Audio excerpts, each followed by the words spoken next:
شرک بدعت سے دامن بچایا کرو، شرک بدعت سے دامن بچایا کرو۔ حاضرین جمعہ، خطبہ مسنونہ کے بعد میں نے قرآن کریم کی ایک آیت تلاوت کی ہے، اس کے بعد اللہ کے نبی جناب محمد عربی صلی اللہ علیہ وسلم کی ایک حدیث بیان کی ہے۔ اس قرآنی آیات اور اس حدیث کی روشنی میں جو ہمارا ٹاپک بنتا ہے وہ علم کی اہمیت پر بنتا ہے، لیکن میں آج آپ کے سامنے ان آیات کی اور حدیث کے بعد ایک دوسرے ٹاپک پر بھی بات کروں گا انشاءاللہ۔ پہلا ٹاپک ہمارا یہی رہے گا کہ علم کی اہمیت کیا ہے، اور اسی کو مدعا بناتے ہوئے ہم دوسری بات پر جائیں گے، اور یہ ہمارے لیے فائدہ مند ثابت ہوگی انشاءاللہ۔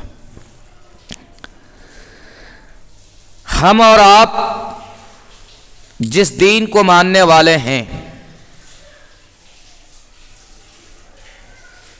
اس دین کو دین اسلام کے نام سے جانتے ہیں، لوگوں کے ہاں عام ہے، اور اس دین کی جو بنیاد پڑی وہ بنیاد ہی ایجوکیشن کے نام سے پڑی، تعلیم کے نام سے پڑی۔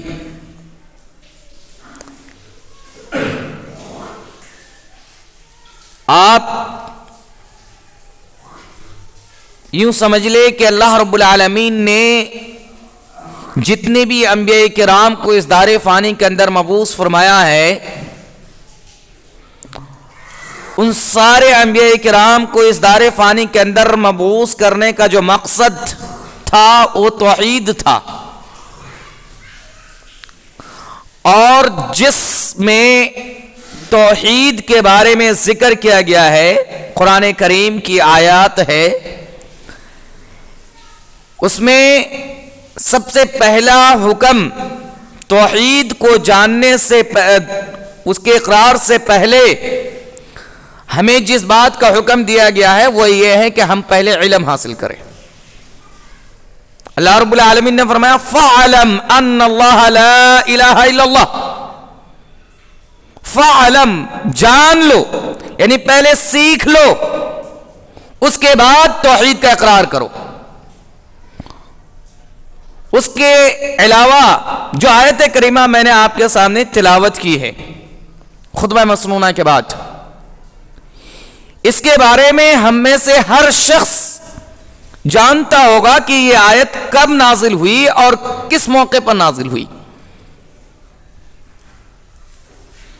ہمارے آخری نبی جناب محمد عربی صلی اللہ علیہ وسلم کی پہلی وحی جو آپ کے پاس آئی، جو حضرت جبرائیل علیہ السلام اللہ کے نبی جناب محمد عربی صلی اللہ علیہ وسلم کو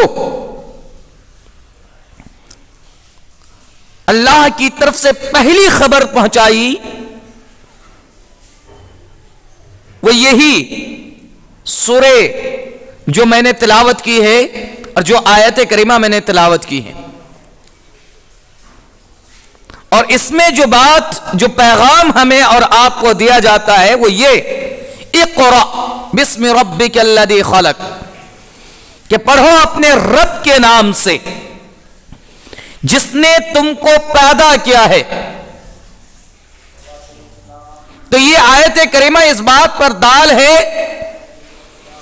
کہ اہل اسلام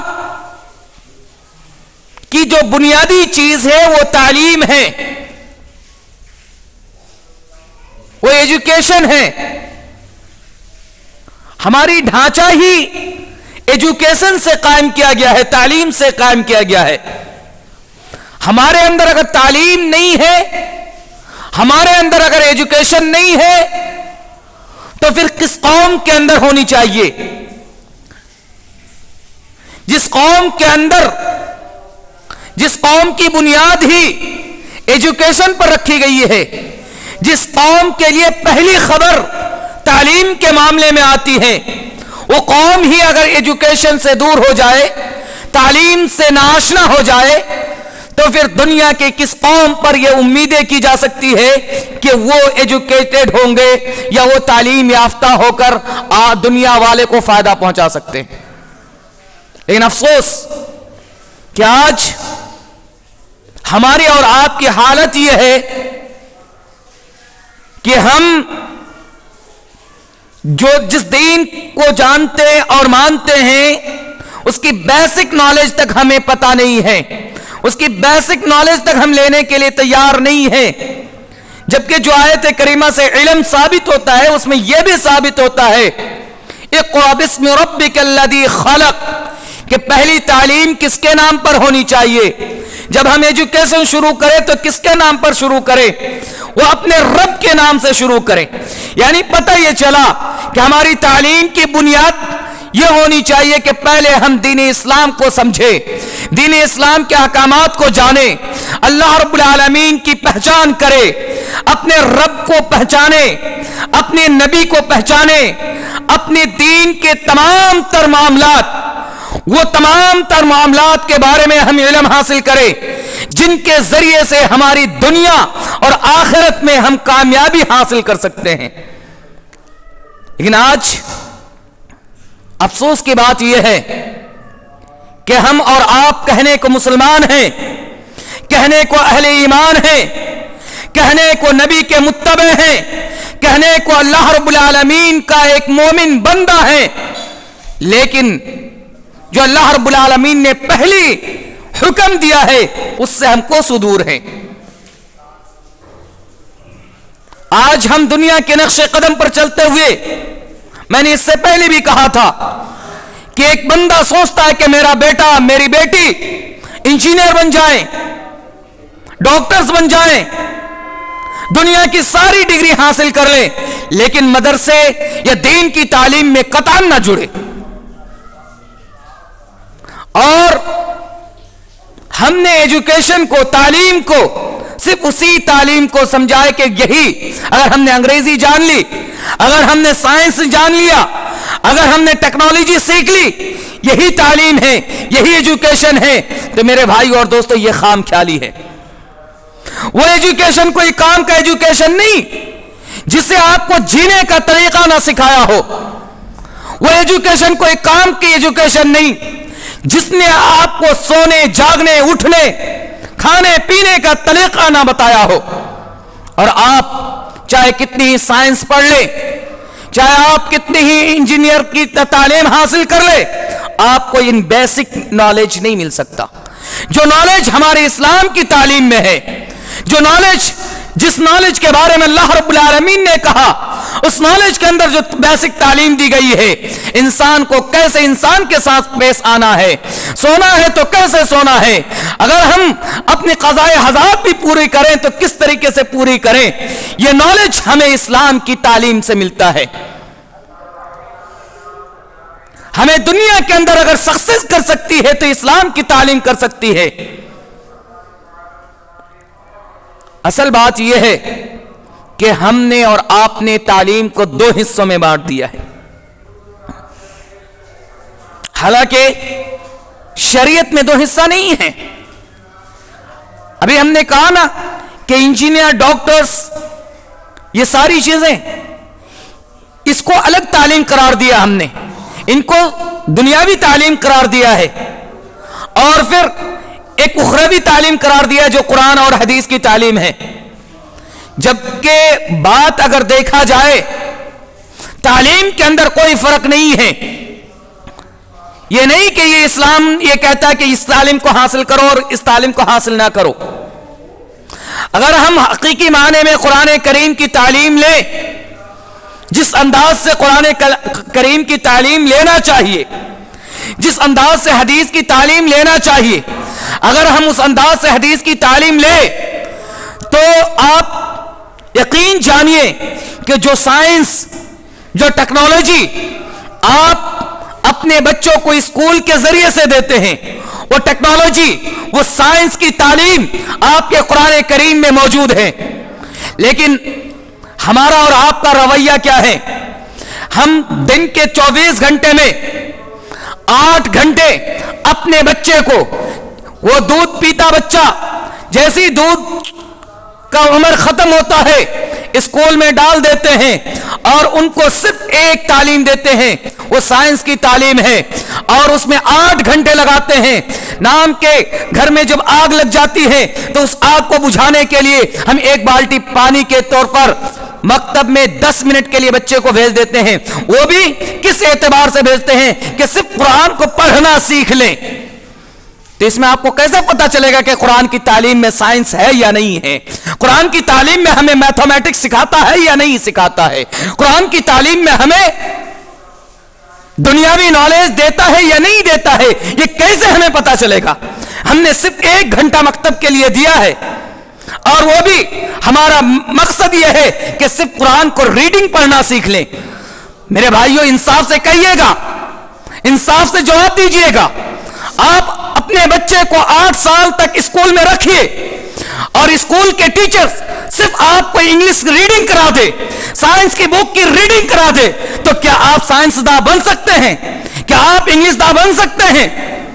اگر کوئی ایسی ذات یا کوئی ایسی شخصی ہے اور کہہ دے کہ ہاں اگر بچے کو صرف ریڈنگ کرا دیا جائے اور وہ سائنسداں بن جائے گا، تو میں چیلنج کرتا ہوں کہ ایسا کوئی بچہ مجھے دکھا دیں یا مجھے پڑھا کے دکھا دیں۔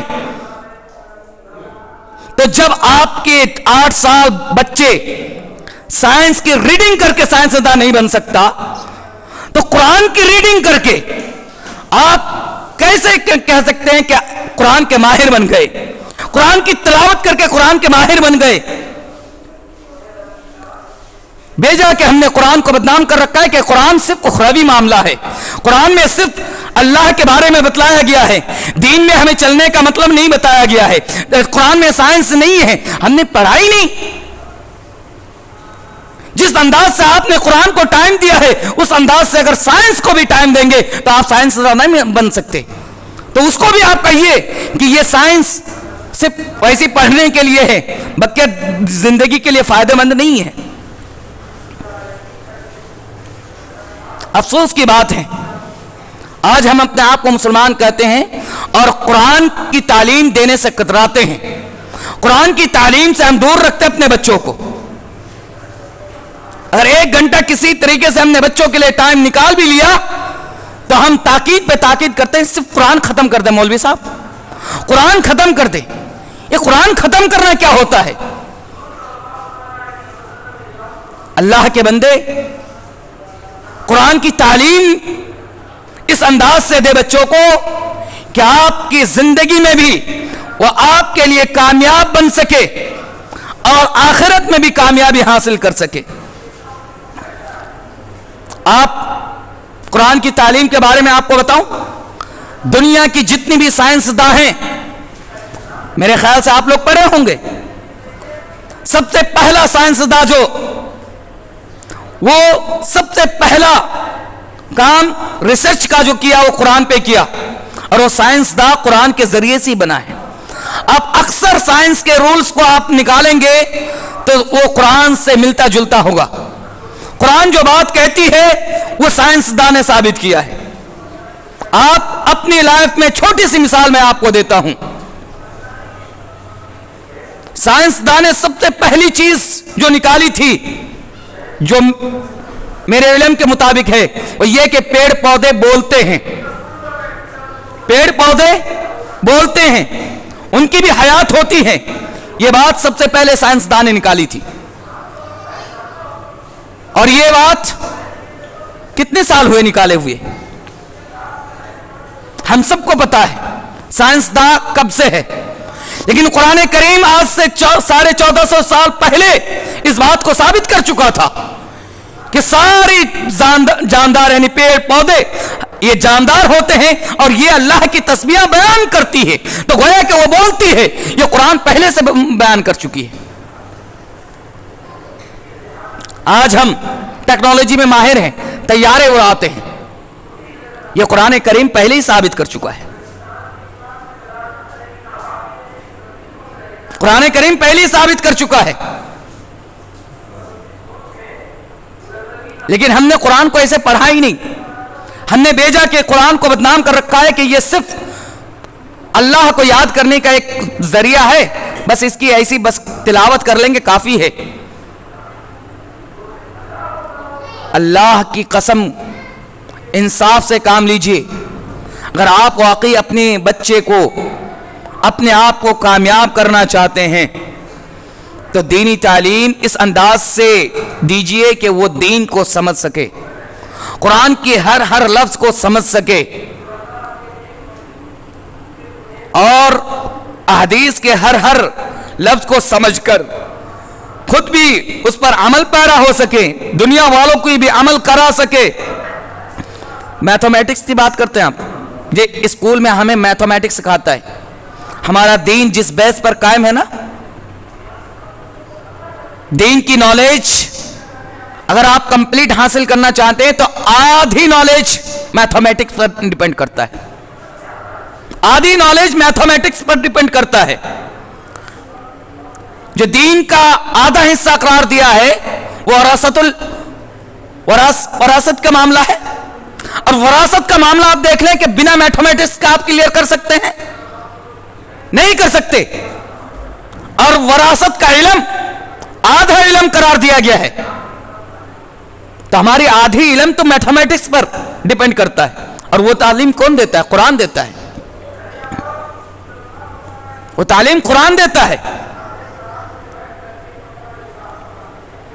لیکن ہم نے قرآن کو پڑھا ہی نہیں ویسے, ہم نے اپنے بچوں کو پڑھایا نہیں ویسے.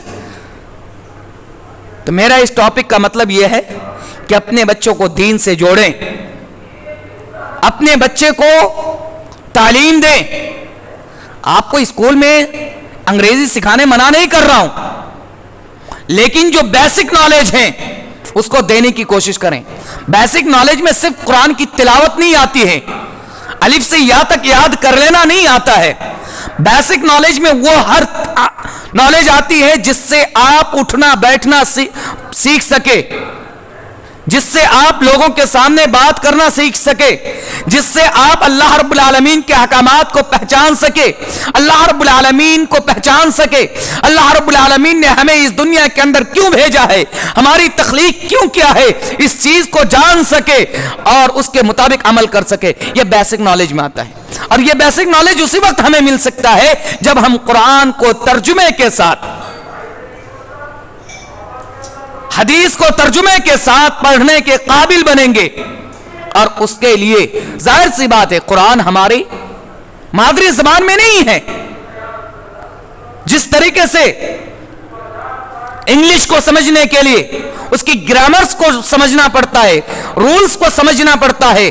بچے 1 کلاس سے لے کر 4 کلاس تک تقریباً صرف گرامر ورڈ میننگ یاد کرتا ہے, اور وہ رولز یاد کرتا ہے کہ پروناؤن کیا ہوتا ہے, ناؤن کیا ہوتا ہے, پارٹس آف اسپیچ کیا ہوتا ہے. یہ ساری چیزیں رولز صرف یاد کرتے ہیں.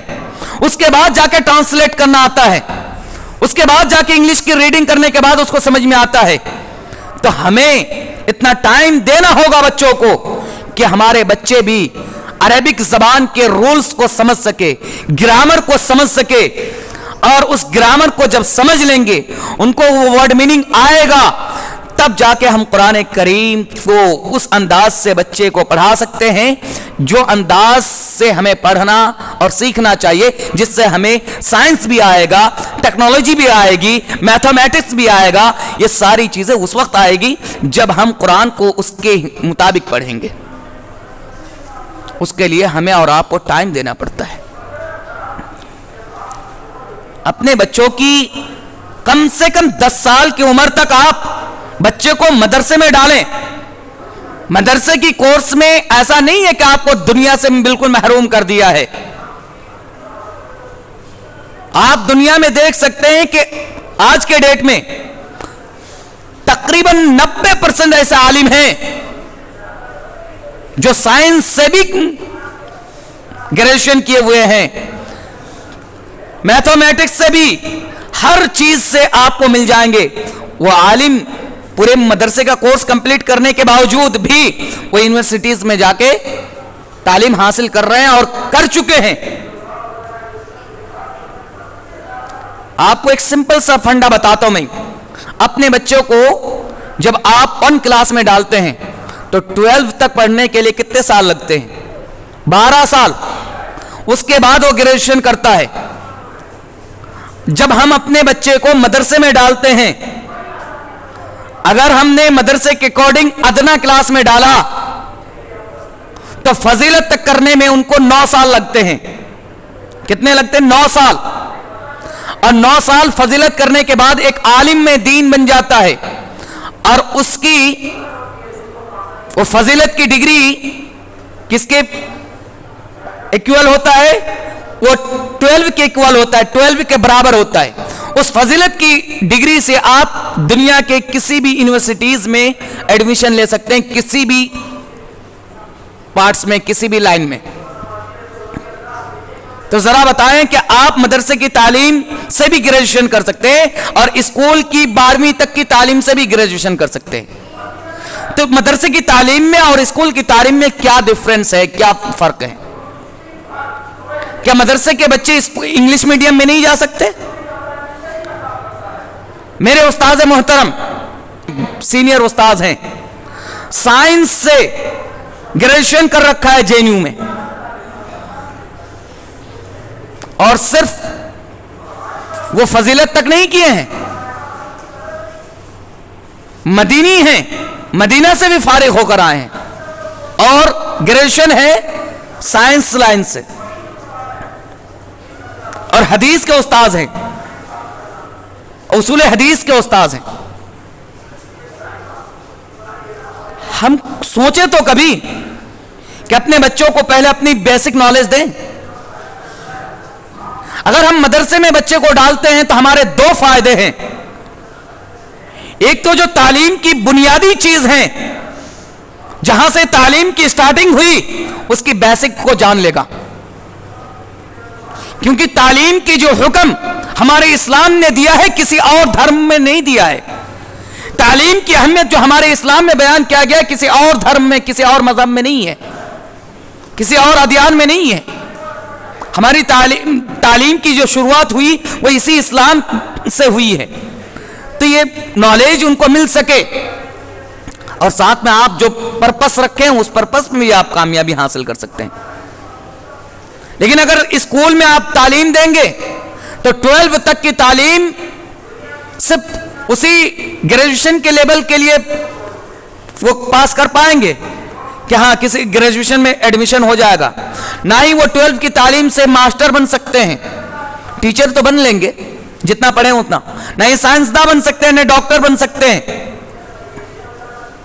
دنیا میں جو آپ نے پرپس رکھا ہے اس میں سے کچھ نہیں بن سکتا. لیکن اگر آپ نے مدرسے میں تعلیم دے دی تو آپ کے ایک عالم بن گئے, آپ کے لیے دنیا و آخرت کے لیے ایک ذریعہ بن گیا کامیابی کا. ساتھ میں آپ کے جو پرپس ہے دنیا میں بنانے کا اس کے لیے بھی راستہ ہموار ہے. ڈبل فائدے ہیں مدرسے میں تعلیم حاصل کرنے کا. لہذا آپ لوگوں سے اپیل ہے کہ اپنے بچوں کو تعلیم سے جوڑیں. اگر آپ نہیں حاصل کر پائے ہیں تو کم سے کم اپنے بچوں کو تعلیم سے جوڑیں. اور تعلیم کا مطلب صرف قرآن کو ریڈنگ کرنا نہ سمجھیں. اگر مکتب میں بچے کو 1 گھنٹہ دیتے ہیں تو آپ صرف قرآن کو ختم کرنے کا نہ سوچیں کہ بچے کو قرآن میں آگے بڑھائیے. قرآن اگر دیگر نالج دی جاتی ہے, ایمان کیا ہے اس کی تعلیم دی جاتی ہے, اللہ کی پہچان کرائی جاتی ہے, اور قرآن کا سبق رک جاتا ہے, تو یہ نہ سوچے کہ سبق رک گیا ہے. آج یہی ہوتا ہے, میرے بچے سبق سنا ہی نہیں رہے تو جائیں گے کسے؟ اللہ کے بندے, اگر آپ کو تعلیم دی جا رہی ہے, اللہ کی پہچان کرائی جا رہی ہے, یہ بھی سبق ہے, یہ بھی نالج ہے. ہم اپنے خالق کو, اپنے مالک کو نہیں پہچان پائیں گے تو ہمارا فائدہ کیا ہے؟ میں اس باپ سے پوچھنا چاہتا ہوں, اس ماں سے پوچھنا چاہتا ہوں جو یہ کہتے ہیں کہ قرآن کی تعلیم رکنے کے بعد, سبق نہ ہونے کے وجہ سے اگر انہیں اللہ کی پہچان کرائی جاتی ہے جس نے اس کو پیدا کیا ہے, یہ آپ کو پرابلم ہے, تو ذرا بتائیے کہ اگر آپ کے بچے آپ کو نہ پہچان سکے تو آپ کو کیسا فیل ہوگا؟ جس کے پیچھے پیچھے آپ اتنے تگودو کرتے ہیں، اگر وہ آپ کو پہچاننے سے انکار کر دے، وہ آپ کو پہچان نہ سکے، تو آپ ذرا بتلائیے آپ کے دل و دماغ میں اس کا جواب کیا ہے؟ جب آپ اس کے مخلوق ہونے کے باوجود، اللہ کے بندہ ہونے کے باوجود آپ کو اس بات کا فکر ہے کہ میرے بیٹے، میری بچی مجھے پہچان سکے، تو بھائی جب آپ کو پہچاننے کی ضرورت ہے تو آپ سے اعلیٰ جس نے آپ کو بھی پیدا کیا ہے اس کو پہچاننے کی ضرورت کیوں نہیں ہے؟ لہذا اپیل آپ لوگوں سے ہے کہ اپنے بچوں کو دین کی تعلیم پہلے حاصل کرائیں۔ اللہ رب العالمین سے دعا گوں کہ اللہ تعالی ہمیں اور آپ کو صحیح معنوں میں کتاب و سنت کی تعلیم کے مطابق اپنے بچوں کو ایجوکیٹڈ کرنے کی توفیق عطا فرمائے، آمین۔ معزز سامعین کرام، میں نے خطبہ اولیٰ میں آپ حضرات کے سامنے تعلیم کے ٹاپک پر 2-4 باتیں عرض کرنے کی کوشش کی، اور اس کا بیسک مطلب میرا یہ تھا کہ آج ہم اور آپ مسلمان ہونے کے باوجود اور اہل توحید ہونے کے باوجود ہم اسلام کی جو بنیادی 5 باتیں ہیں ان میں سے دوسری بات کو ہی ہم نے اپنی زندگی سے رخصت کہہ دیا ہے، الوداع کہہ دیا ہے۔ اور اسی بیس پر میں نے تعلیم کی بات کری کہ اگر ہمیں تعلیم ہوتا، ہمیں اگر علم ہوتا تو ہم اس چیز کے بارے میں اس کی اہمیت کو جانتے، اس کی اہمیت کو سمجھتے۔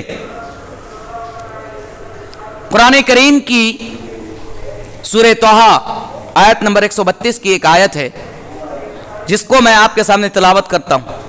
وَأْمُرْ أَهْلَكَ بِالصَّلَاةِ وَاسْتَبِرْ عَلَيْهَا لَا نَسْأَلُكَ رِزْقًا نَحْنُ نَرْزُقُكَ وَالْعَاقِبَةُ لِلتَّقْوَىٰ۔ اس آیت کریمہ کے اندر اللہ رب العالمین نے جو حکم دیا ہے وہ یہ کہ انسان کو اپنے آپ کے ساتھ ساتھ اپنے اہل خانہ کو بھی نماز کی تلقین کرے، حکم دے، اور ہم نماز جس وجہ سے نماز سے دور ہوتے ہیں نا، اس کا حل بھی اللہ رب العالمین نے بتلایا اسی آیت کریمہ میں، اسی لیے میں نے اس آیت کو پڑھا۔ اگر آپ اپنے اہل خانہ کو نماز کی تلقین کرتے، نماز کا حکم دیتے ہیں، آپ کے اہل خانہ نمازی بن جاتے ہیں اور آپ بھی نمازی بن جاتے ہیں، تو آپ جس فکر کی وجہ سے دنیا کی چھان مارتے پھرتے ہیں وہ فکر آپ کے لیے آسان ہو جائے گی۔ اللہ رب العالمین نے فرمایا لا نسألک رزقا، ہم آپ سے رزق کی طلب نہیں کرتے، ہم آپ سے رزق نہیں مانگتے، نحن نرزقک، بلکہ ہم آپ کو رزق دیتے ہیں۔ اور یہ کب ہوگا؟ جب ہم نمازی بنیں گے، ہم اہل خانہ کو نمازی بنائیں گے۔ لیکن افسوس کی بات یہ ہے کہ ہم خود بھی نماز سے کوسوں دور ہیں اور ہمارے اہل خانہ بھی کوسوں دور ہیں۔ اور بعض حضرات تو ایسے ہیں کہ ہم گھر کے گارجن ہیں، چلو ہم نماز پڑھ لیے تو اٹس اوکے، یہ کافی ہے، انف ہے۔ نہیں، اگر آپ گھر کے گارجن ہیں، آپ بڑے ہیں، آپ بڑے بھائی ہیں، آپ باپ ہیں، ماں ہیں، آپ کی ذمہ داری بنتی ہے کہ آپ خود بھی نماز پر ڈٹے رہیں، نماز کو قائم کرے، اور اپنے سے چھوٹے، اگر آپ گھر کے ذمہ دار ہیں تو جتنے آپ کے ماتحت ہیں، چاہے چھوٹے بھائی ہوں، چاہے بڑے بھائی ہوں، چاہے سسٹر ہوں، چاہے ماں ہو، چاہے باپ ہو، حتیٰ کہ آپ کی وائف کیوں نہ ہو، اس کو بھی آپ کی ذمہ ہے کہ آپ ان کو نماز کی تلقین کریں گے، نماز کا حکم دیں گے۔ یہ آیت کریمہ اس بات کی طرف ہمیں اشارہ کرتا ہے۔ اور نماز اسلام کی بنیادی چیز ہے، نماز ایمان کی علامت ہے۔ اگر ہمارے اندر نماز ہے تو ہم مومن ہیں، اور اگر ہمارے اندر نماز نہیں ہے تو ہم مومن نہیں ہیں۔ اس کی دلیل خود اللہ رب العالمین قرآن کریم کے اندر ارشاد فرماتا ہے اقیموا الصلاۃ ولا تکونوا من المشرکین، نماز قائم کرو اور مشرکوں میں سے نہ ہو جاؤ۔ یعنی پتہ یہ چلا کہ اگر ہم نماز سے غفلت کرتے ہیں، نماز سے دوری اختیار کرتے ہیں، تو یہ نماز سے دوری اختیار کرنا یہ اللہ رب العالمین کے ساتھ شرک کرنے کے اسباب کا ایک سبب بنے گا۔ اللہ رب العالمین سے دوری اختیار کرنے کا ایک سبب بنے گا۔ اور اگر ہم نماز قائم کرتے ہیں تو اس سے پتہ یہ چلا کہ ہم مشرکوں میں سے نہیں ہو سکتے، ہمارا ایمان مضبوط ہوگا۔ اللہ کے نبی جناب محمد عربی صلی اللہ علیہ وسلم کی مشہور حدیث جس میں یہ بیان کیا گیا ہے کہ نماز ایک فاصل ہے، ایک دیوار ہے دو چیزوں کے درمیان، ایک ایمان اور ایک کفر کے درمیان۔ اگر آپ نمازی ہیں، نماز پڑھتے ہیں، تو آپ مومن ہیں، ایمان والے ہیں، اور اگر آپ کی نماز کی پابندی نہیں، نماز نہیں پڑھتے، تو پھر آپ راہ کفر میں ہیں۔ بین العبد المؤمن والکفر ترک الصلاۃ، کہ مومن بندے اور کفر کے درمیان فرق کرنے والی کوئی چیز ہے تو وہ نماز ہے۔ لیکن افسوس کہ ہم اس بیسک چیز سے کوسوں دور ہیں، ہمارے اندر نماز کی کوئی فیلنگ نہیں ہے۔ قرآن کریم کی ایک چھوٹی سی آیت آپ کے سامنے تلاوت کرتا ہوں، جس میں اللہ رب العالمین نے فرمایا کہ ویل ہے، جہنم کا نچلا درجہ ہے کن لوگوں کے لیے ہے؟ جو اپنی نماز میں سستی و کاہلی کرتے ہیں۔ نماز تو ادا کرتے ہیں لیکن سستی و کاہلی کے ساتھ ادا کرتے ہیں، اس کے لیے جہنم کا نچلا درجہ رکھا گیا ہے۔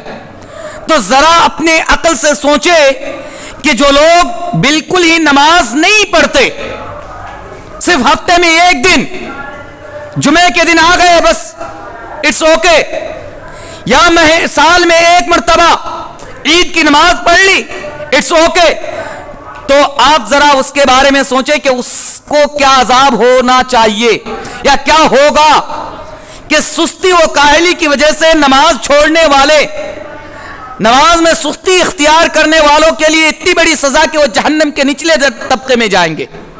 جو سرے سے نماز نہیں پڑھتے اس کے حال کیا ہوں گی۔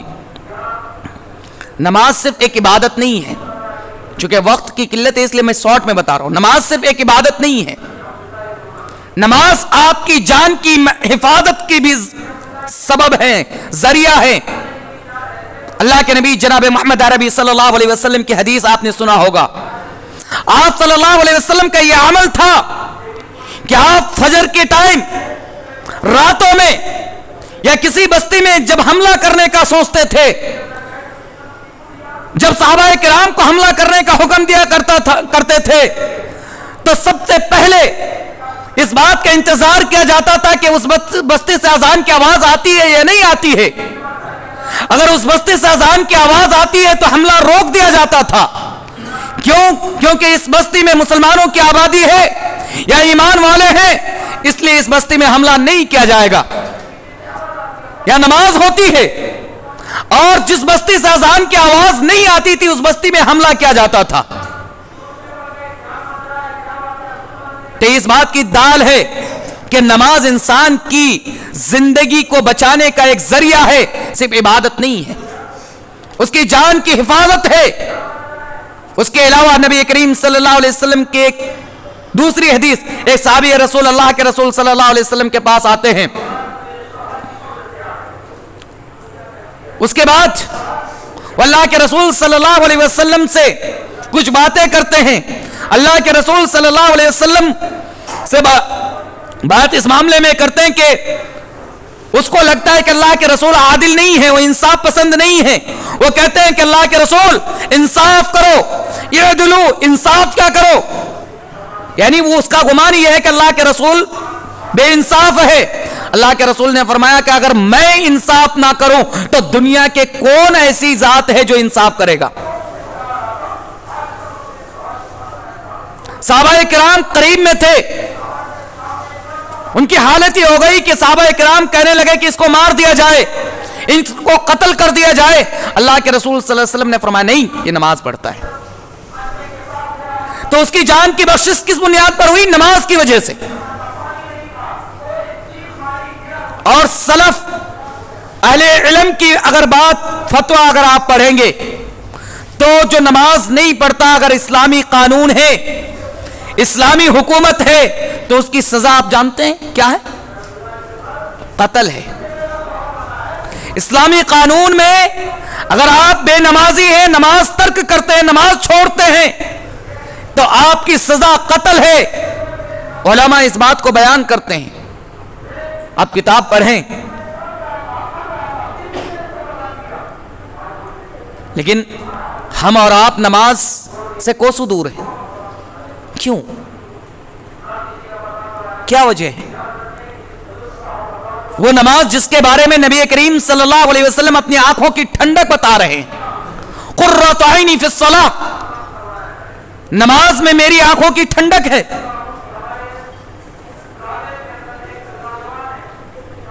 اس نماز کو ہم چھوڑے ہوئے ہیں. ہم رزق کی تلاش میں ہیں، ہم دنیا میں کامیابی حاصل کرنے کی تلاش میں ہیں. میرے بھائیوں، ہمیں رزق اس وقت تک نہیں میسر ہونے والا جب تک ہم نمازی نہ بن جائیں. سورہ جمعہ کی آخری آیت آپ تلاوت کر لیجئے، آپ کو پتہ چل جائے گا کہ تجارت بابرکت کب ہوتی ہیں؟ جب ہم نماز کو مقدم کرتے ہیں. اللہ کے نبی جناب محمد عربی صلی اللہ علیہ وسلم کے سامنے جتنی بھی مصیبتیں آ جاتی تھی، لیکن وہ نماز کو کبھی نہیں چھوڑتے. آپ جانتے ہیں اللہ کے رسول صلی اللہ علیہ وسلم کبھی کسی کے لیے بد دعا نہیں کیے، اس بات کا علم ہوگا. لیکن جب غالباً جنگ خندق میں یا جنگ وحد میں شاید اللہ کے نبی جناب محمد عربی صلی اللہ علیہ وسلم کی عصر کی نماز چھوٹ گئی تھی. جنگ کی وجہ سے عصر کی نماز چھوٹ گئی تھی. اللہ کے رسول صلی اللہ علیہ وسلم نے اللہ رب العالمین سے نماز ادا کرنے کے بعد اللہ رب العالمین سے دعا کرتے ہوئے فرمایا کہ اللہ، ان لوگوں کی وجہ سے میری درمیانی نماز قضا ہو گئی، صرف قضا ہوئی تھی، میری درمیانی نماز قضا ہو گئی. اللہ ان کے گھروں میں جہنم کی آگ ٹھوس دے. نماز کی اہمیت کو اندازہ لگائیے کہ نماز کتنی بڑی چیز ہے کہ اللہ کے رسول کے ساتھ ظلم بھی ہوتا ہے، اللہ کے رسول کو مارا بھی جاتا ہے، ساری حدیں پار کر دی جاتی ہے. کبھی اللہ کے رسول بد دعا نہیں کرتے، لیکن نماز چھوٹ جاتی ہے تو ایسی صورت میں اللہ کے رسول جناب محمد عربی صلی اللہ علیہ وسلم لوگوں کے لیے بد دعا کرتے ہیں. نماز کی اہمیت، آج ہم اپنے آپ کو کہتے ہیں کہ ہم اہل حدیث ہیں، ہم اہل سلف ہیں، ہم اہل ایمان ہیں. میرے بھائیوں، اگر ہمارے اندر نماز نہیں ہے تو ہم چاہے اپنے ماتھے پہ کتنے ہی لیبل چپکا لے، کوئی فائدہ نہیں ہونے والا. بعض لوگ کہتے ہیں مسجد نہیں آتے، گھر پہ نماز پڑھ لیتے ہیں. آپ کو پتا ہوگا ام مکتوم رضی اللہ تعالی عنہ صحابی رسول ہیں. اللہ کے رسول جناب محمد عربی صلی اللہ علیہ وسلم کے پاس آتے ہیں. اللہ کے رسول جناب محمد عربی صلی اللہ علیہ وسلم سے سوال کرتے ہیں، پوچھتے ہیں، رخصت مانگتے ہیں کہ اللہ کے رسول، میں نابینا ہوں، میرے گھر جس راستے سے گزرتا ہے وہ جنگل کا راستہ ہے، میرے پاس کوئی ایسا بندہ نہیں ہے کہ میرے ہاتھ تھام کر مجھے مسجد تک لا سکے.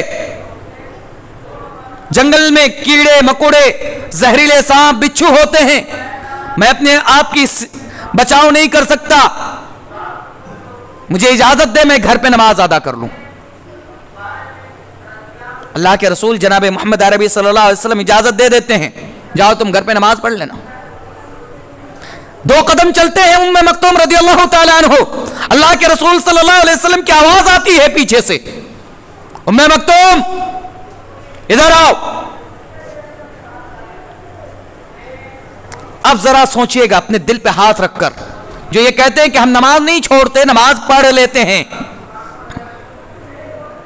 لیکن مسجد میں نہیں پڑھتے، سوچئے گا اپنے دل میں ہاتھ رکھ کر اس سوال کا جواب لیجئے گا کہ ہماری نماز، جبکہ ہمارے پاس گاڑی ہے، بنگلے ہیں، ہمارے پاس طاقت ہے، ہم اتنی قابل ہیں کہ ہم 1 کلومیٹر 2 کلومیٹر پیدل بھی چل سکتے ہیں،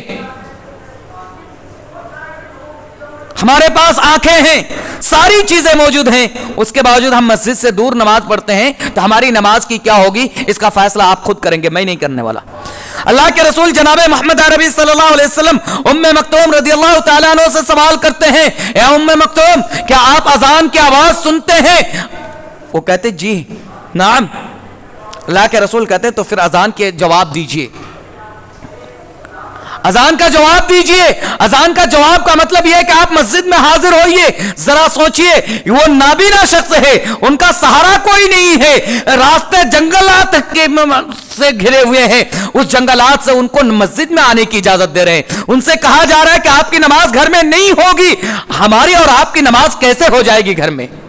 ہمارے پاس تو سارے سادھن موجود ہیں، ہمارے راستے صاف ہیں، ہمارے پاؤں میں طاقت ہے، ہمارے پاس اللہ رب العالمین نے مال و دولت سے نواز رکھا ہے، سائیکل ہے، موٹر سائیکل ہے، ہمارے خونوں میں ابھی طاقت رکھی ہے اللہ رب العالمین نے۔ ہم اگر گھر میں نماز پڑھیں گے ہماری نماز ہو جائے گی کیا؟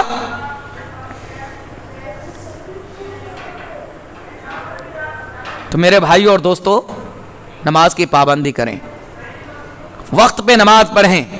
اس سے پہلے میں نے سستی اور کاہلی سے نماز پڑھنے والوں کے بارے میں بتایا کہ اس کے لیے وائل ہیں، تو ہمیں سستی اور کاہلی سے بھی بچنا ہے، کیونکہ اللہ رب العالمین نے نماز کو وقت پر فرض کیا ہے۔ نماز کی پابندی کریں، مسجد سے جوڑیں اپنے آپ کو، مسجد میں آیا کریں نماز میں۔ افسوس کی بات یہ ہے کہ ممبر پہ خطیب چڑھ جاتا ہے، اب ممبر اپنی بات دیواروں کو سنائے یا ممبر کو سنائے یا اپنے آپ کو سن لے، نہیں پتا۔ آئے دن اس بات کی ہر مسجد میں، آپ دنیا کی کسی بھی مسجد میں چلے جائیں، اس بات کو کہا جاتا ہے کہ آپ جمعہ سے پہلے آیا کریں، اذان سے پہلے آیا کریں۔ ہمارے کان میں بات آتی نہیں ہے، ہم بالکل بات کڑوی ہوگی، لیکن ہماری عادت بالکل چکنے گھڑی جیسی ہے کہ اس میں پانی تو ڈالتے جائیے لیکن اثر نہیں ہوتا۔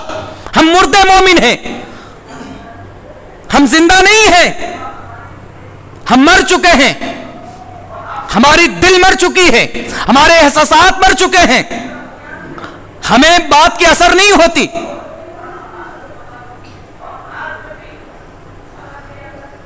اور اپنے آپ کو کہتے ہیں یہ مصیبتیں آ گئی، وہ مصیبتیں آ گئی۔ اللہ رب العالمین کی عبادت بھی کرتے تب بھی مصیبتیں آتی ہیں۔ اللہ کے بندے اللہ کی اپنی مرضی کے مطابق عبادت کرتے ہیں، اللہ کی مرضی کے مطابق عبادت کر کے دیکھیے، اس کے بعد شکایت کے الفاظ لائیے۔ اپنے گریبان میں کبھی جھانکتے نہیں بندے۔ اس ٹاپک پہ کیا بات کروں، کتنی دلائل دوں؟ آئے دن ہر علماء، ہر خطیب، ہر ٹاپک میں ایک لفظ نہ ایک لفظ اس معاملے میں بولتے آتے ہیں۔ ہمیں ساری باتیں پتا ہے، لیکن ہماری دل مر چکی ہے، ہمارے احساسات مر چکے ہیں۔ ہم بظاہر دیکھنے کو زندہ ہیں، لیکن ہم مردہ قوم ہو چکے ہیں، اور یہی وجہ ہے کہ آج ہم ذلیل و رسوا ہیں، اور جب تک ہم یہ مردہ قوم بن کر رہیں گے ذلیل و رسوا ہی رہیں گے، کبھی کامیاب نہیں ہو سکتے۔ اس سے پہلے میں نے آپ کے سامنے بتایا تھا کہ انسان اسی وقت کامیاب ہو سکتا ہے جب وہ 2 راستے میں سے ایک اختیار کر لے، یا تو اللہ والا ہو جائے یا دنیا میں سے کوئی بڑی قوم ان کی سپورٹ کر دے۔ ہم اللہ والے نہیں ہوتے، اور نہ ہی کوئی بڑی قوم ہماری سپورٹ کرے گی۔ تو میرے بھائیوں اپنے آپ کو سنبھالیں، دین سے جڑے، نماز کی پابندی کرنے کی کوشش کریں۔ اس سے پہلے میں نے درس میں بتایا تھا، باتیں لمبی ہو جا رہی ہے، میں نے بتایا تھا کہ کل قیامت کے روز مرنے کے بعد سب سے پہلا حساب جو ہوگا وہ نماز کے بارے میں۔ اگر آپ نے نماز کا حساب میں پاس کر لیا تو سارے اعمال آپ کے درست ہیں، آپ کے سارے کام آئیں گے، لیکن اگر آپ نے نماز کے حساب میں فیل ہو گئے تو آپ کا کوئی کام نہیں آنے والا۔ لہذا اپنے نماز کو درست کریں اور کتاب و سنت کے مطابق نماز ادا کریں۔ اللہ کے رسول نے جو نماز کی تعلیم دی ہے اس کے مطابق نماز ادا کریں۔ اللہ رب العالمین سے دعا کروں کہ اللہ تعالی ہمیں اور آپ کو صحیح معنوں میں کتاب و سنت پر عمل کرنے والا بنائے، نماز کی پابندی کرنے والا بنائے۔ اللہ جب تک جیے حالت ایمان پر جیے، حالت اسلام پر جیے، اور جب وفات ہو تو حالت ایمان پر ہو۔ آمین۔